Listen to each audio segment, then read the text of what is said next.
Este programa contém dramatizações e eventos reais e não se destina a público jovem. Alguns nomes foram alterados para proteger os inocentes. The forensics pointed to an accidental death, but the circumstantial evidence suggested something more sinister. Was it possible that an alarm clock, some laundry, and a trash bag could explain the mystery of a young woman's death?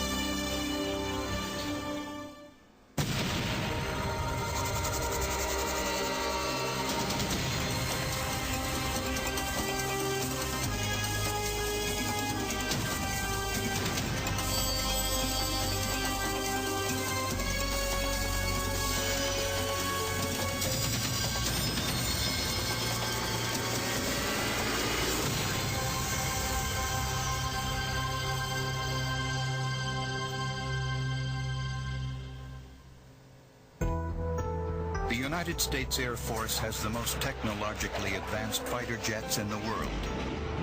As a mechanic, Staff Sergeant Ron Gillette's job was to keep those jets flying. He was good at it too, and worked at both the George Air Force Base in California and the Nellis Base in Las Vegas. He was very competent. He would not have gone on so many temporary duty assignments to Nellis Air Force Base had he not been very good at his job. Ron, his wife Vicki, and their 2 children made their home in California, where they both grew up.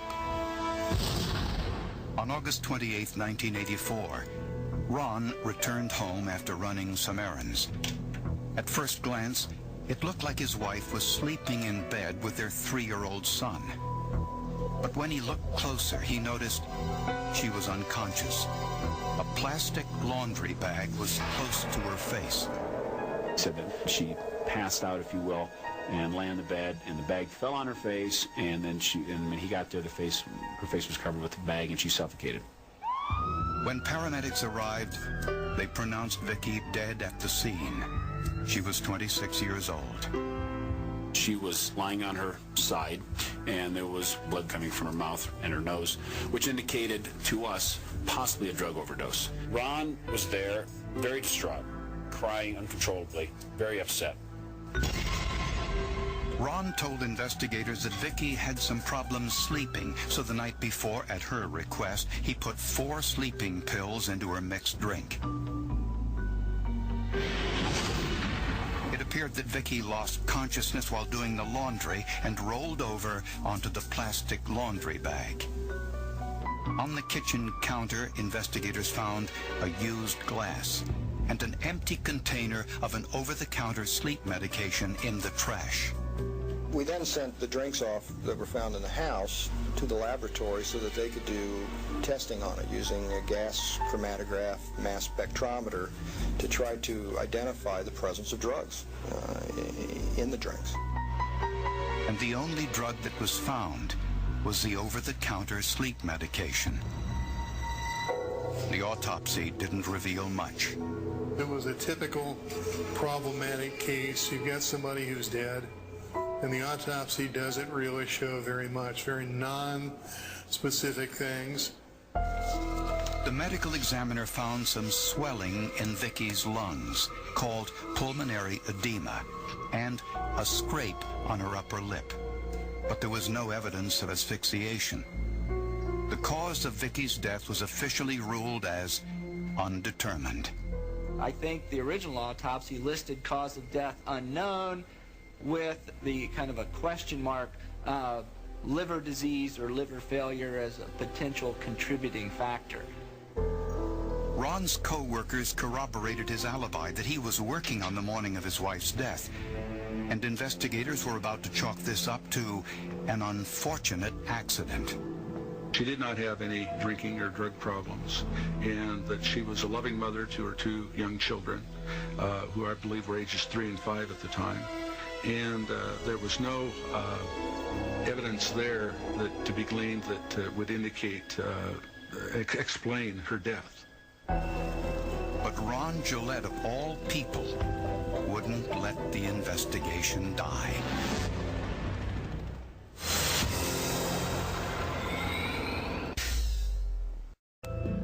when we were at the funeral house, Ron ran to the coffin and fell on his knees and started crying and screaming and saying, Vicky, why did you do that to yourself and to me and to my kids? The medical examiner ruled the cause of Vicky Gillette's death as undetermined. Even to cynical investigators, there was nothing to indicate foul play. We had nothing. We had no murder weapon. We had no motive. We had no evidence that a murder had even been committed. Toxicology tests performed during Vicky's autopsy found sleeping pills in her system, and scientists estimated she had consumed about 16 tablets, not the 4 Ron told them about.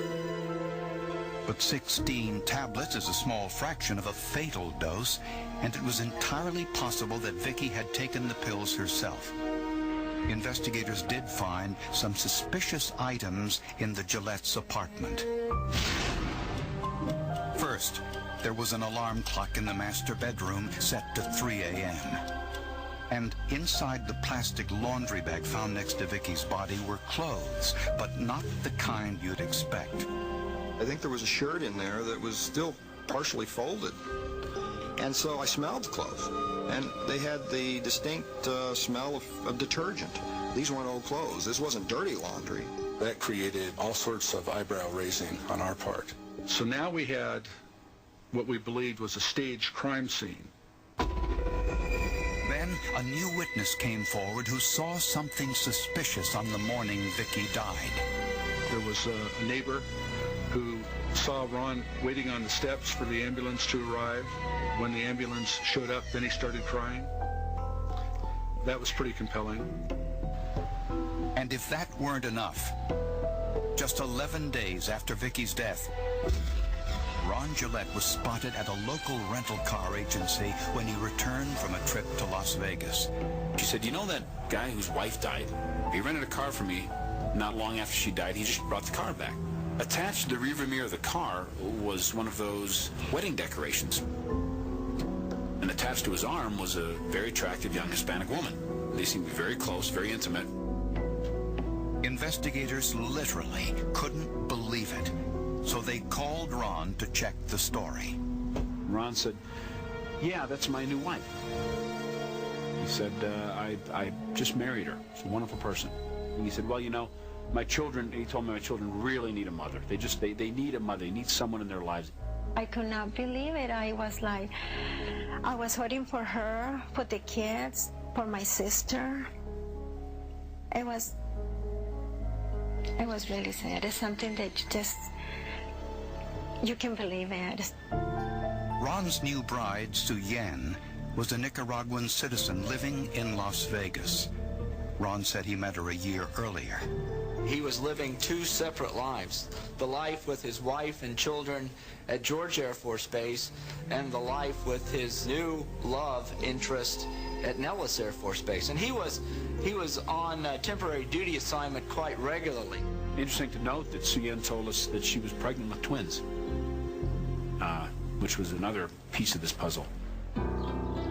Suyen said they had been engaged for months, and she had given him an ultimatum.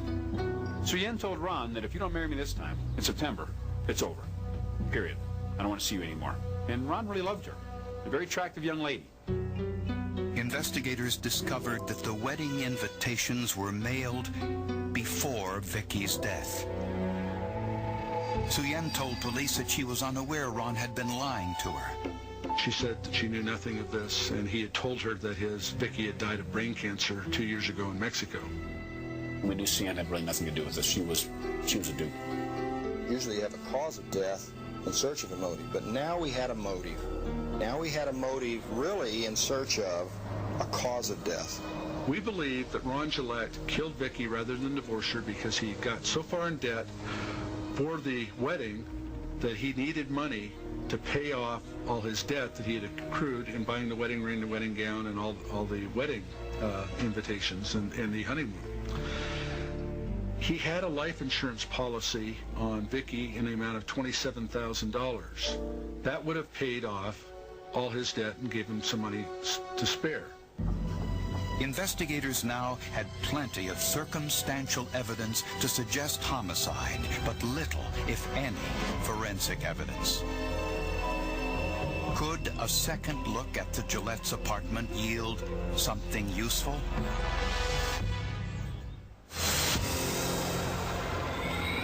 Detectives. Marrying this other woman, literally days after he buries Vicky, he goes to Las Vegas and marries Su Yin and brings her back.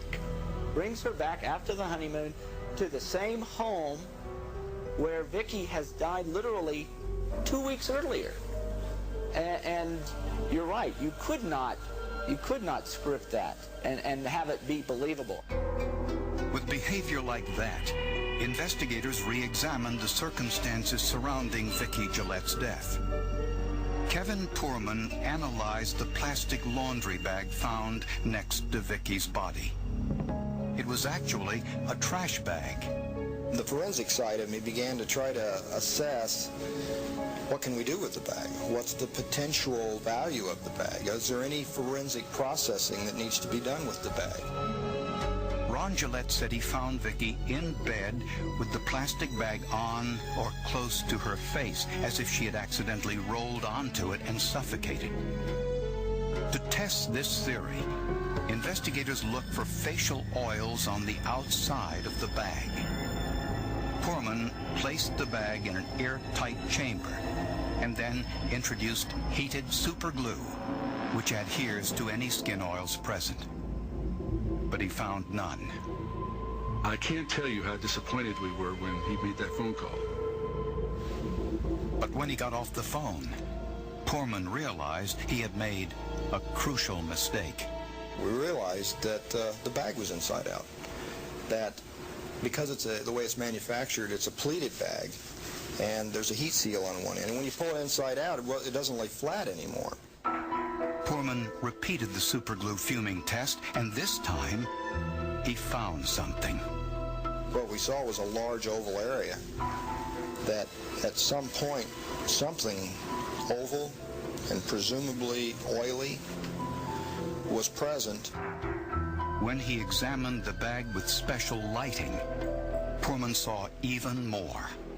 Under oblique lighting is when I really saw the facial features, in particular the stretched impression of the nose area and the chin area in the center of this large oval. And I remember thinking to myself at that point, I wonder if we're looking at the death mask of Vicky Gillette. Poorman searched the forensic literature, hoping to find some way to confirm that this was a facial impression. But he found nothing. So he devised a test of his own, with trash bags which were the same brand as Vicky's laundry bag. And what we did was have the volunteer place their face on the bag, and we pushed from behind their face into the bag to create face impressions, looking for not only the actual transfer of oils to the bag, but also to see whether there were any actual stretching that was occurring in the bag itself. Poorman used 6 different bags, and each time he increased the pressure on the subject's face.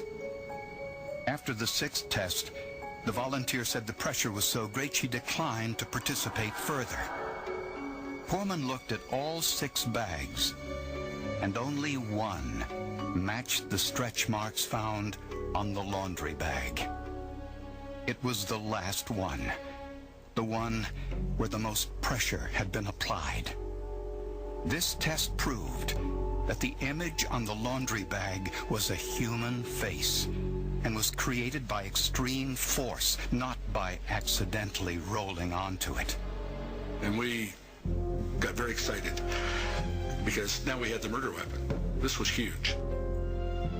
And a life-sized photograph of Vicky Gillette was a perfect match of the image on the laundry bag. Ron Gillette was arrested and charged with his wife's murder. Never had a plastic bag with a face print ever been used in any murder trial ever. The defense attorney called it the Shroud of Poorman, but we just called it the death mask. And that was our version. This is the death mask of Vicki Gillette. But prosecutors wondered whether their trash bag test would hold up in court.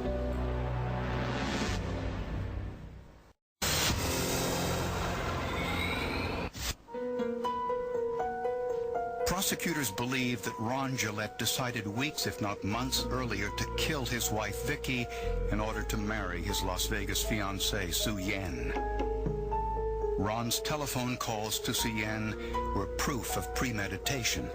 Beginning in August, he started calling from his home phone. This was significant because we found out that Vicki paid all the bills. He started calling from his home phone in August because he knew she was not going to be alive to open up the bill and pay it. And investigators found evidence that Vicki's kneecaps had been broken and surgically repaired 18 months before her death. Ron admitted during police questioning that he was the culprit. Ron said Vicki had dropped some pretzels and I became angry with her and I pushed her to the floor and broke her kneecaps. So we have now an admission of a propensity for violence with his wife, some domestic abuse, which is, helping us sew this case up. Prosecutors say the night before Vicki's death, Ron Gillette crushed 14 sleeping pills and put them into Vicki's drink, believing this would kill her.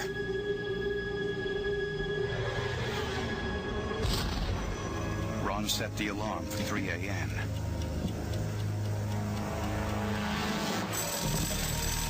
And when he awoke, he was surprised to find Vicki still alive. So he decided to suffocate her with a plastic trash bag. But her face oils and the impressions from her nose and chin were left on the bag.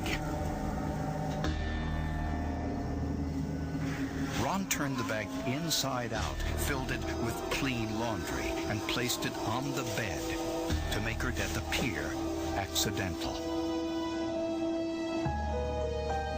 He then put his 3-year-old son into bed with his dead wife to further mask the deception. And in so doing, a completely heinous act where he leaves the young son in bed with the dead mother. The son didn't wake up. By the grace of God, the son didn't wake up and find his mother dead. 11 days later, with Vicki out of the way, Ron married his fiancée, Sue Yen, and used Vicki's $27,000 life insurance to pay for the wedding. What's interesting is that they had already sent out wedding invitations to family members while Vicki was still around. Had ordered the cake, had set up the groomsmen and the tuxedos and the dresses. At the trial, the defense claimed Ron was telling the truth, that Vicki's death was an accident. Their position was that the autopsy did not corroborate the prosecution's theory. Our approach from the defense standpoint was to show that there was no homicide, that Vicki, his first wife, had died of some kind of natural, I say natural causes, or at least unexplained causes. That we were going to admit that Ron had developed this relationship with Sue Yen while on temporary duty assignment at another Air Force base, but it was simply happenstance. And the defense had a surprise witness, a Navy pathologist who would be testifying that there was no homicide. But something happened just before he was to take the stand. I was looking at the slides, looking at the report, going back and forth. And suddenly I said, wait a minute, this case looks exactly like another one I've seen recently, where a man died because a car slipped off the jack, landed on his chest, and kept him from breathing. The evidence in that case were small ruptured blood vessels on the man's lungs. Dr. Clark reviewed the autopsy slides and found the same bleeding in Vicki Gillette's lungs. Seeing the little areas of bleeding there is indicative of pressure changes in the lung that you see when airflow is obstructed through the nose and mouth. Dr. Clark changed his mind. He now believed Vicki Gillette had been murdered. He told the defense about this on the morning he was set to testify. It was just like being hit in the stomach and having all the air go out of your body. The prosecution called Dr. Clark to the stand, and his findings, along with the trash bag tests, convinced the jury. If we didn't have that plastic bag, we were screwed. We could not prove this without the plastic bag. We had the murder weapon. That was the key to the whole damn thing. Ron Gillette was found guilty of first-degree murder. He was almost sentenced to death. But one juror held out, so he was sentenced to life in prison without parole. Incredibly, Ron served only 15 years of that sentence before he was released for good behavior. He now lives in Las Vegas with Sue Yen and their children. I didn't know. I didn't know until he was free. Does it anger me? Yes. Ron deserves to be in jail for the rest of his natural life. That's where he deserves to be. He murdered this woman with callous disregard. He had another life he wanted to go on to, so he took the mother of his children and his wife some years and just killed her because he had better things to do.